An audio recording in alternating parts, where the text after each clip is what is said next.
Section 7.1 in our textbook also talks about simple compound interest as part of the growth and decay section. So when we're talking about simple compound interest, we're going to use an equation formula that looks like this. A equals A times 1 plus R to the t power. Here's what each letter stands for. The big A is referring to our final amount. The small a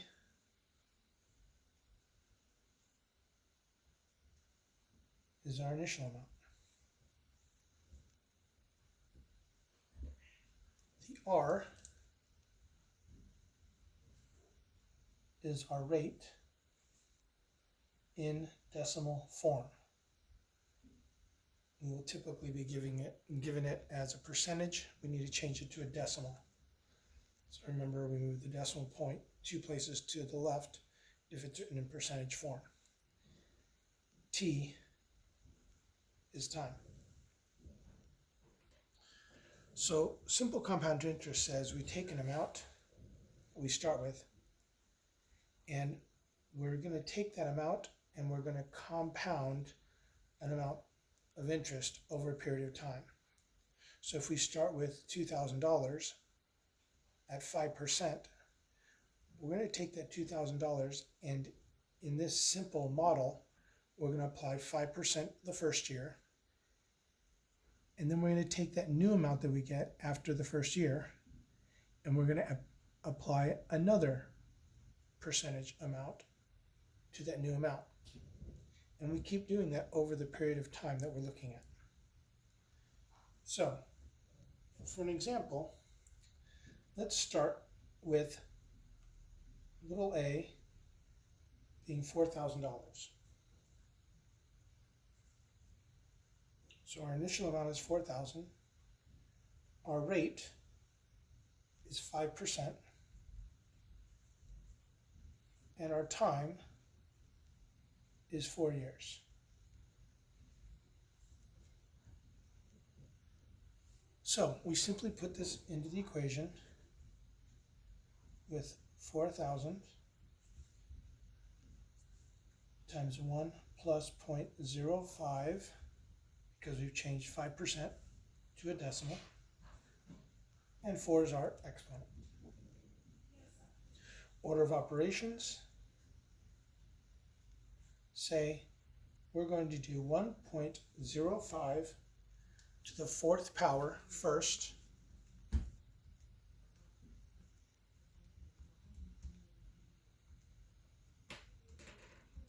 and we get 1.2155. Now we multiply that times 4,000, and so our new amount is 4862,025. Well, because it's money, we need to round to the hundredths.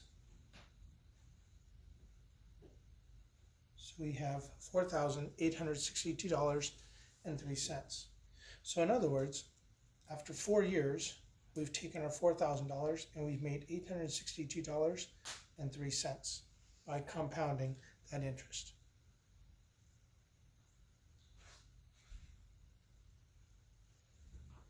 There are a few problems in the book where they actually give us the final amount and we have to estimate the time.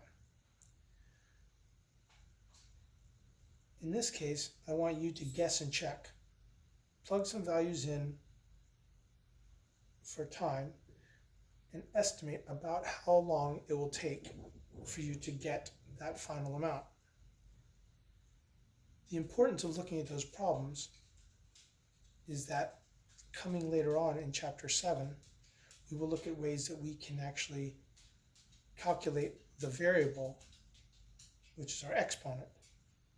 And so then we can go back and look at these problems and find the exact amount of time that it would take for us to get that amount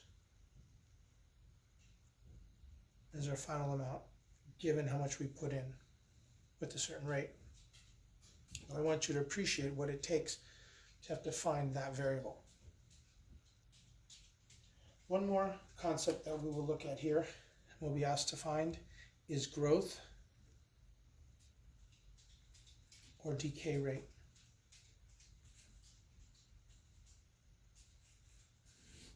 Simply put, we're just going to look at the 1 plus r value inside the parentheses of this formula. That's the growth and decay rate. So if I am given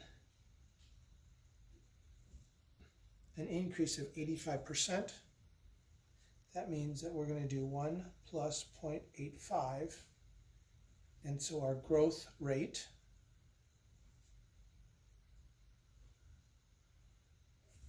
is 1.85 because we have a plus in front, so we're going to grow 85%, so 1 plus 0.85 becomes a growth rate of 1.85. If we have a minus 0.05%, that means we're going to do 1 minus 0.0005, because we have to change this to a decimal. So just like we moved the decimal point 2 places for 85% to 0.85, now we're going to move the decimal 2 places to the left from 0.05 to 0.0005. And so that equals 0.9995. And that's a decay rate because it is less than 1.